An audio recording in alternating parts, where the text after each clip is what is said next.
अस्सलाम वालेकुम। मैं साजिद सतपारा। मैं सर्च मिशन पे अभी यूट्यूब आया था।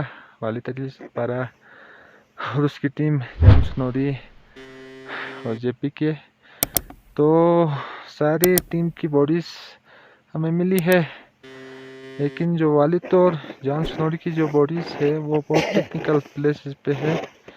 उधर से नीचे लाना, अभी हम 3 टीम मेंबर्स हैं, मैं, पीके, शर्पा और एलिया, तो हम तीनों के लिए पॉसिबल नहीं है, बहुत टेक्निकल पार्ट पे है और 8,400 के करीब उनकी बॉडीज है। तो अभी हम इंशाल्लाह यही कर सकते हैं कि बॉडीज को ऊपर की हाई एल्टीट्यूड पे रूट से, तो क्योंकि वो सेम रूट पे है, तो आगे पीछे करके बरी करने की कोशिश करेंगे।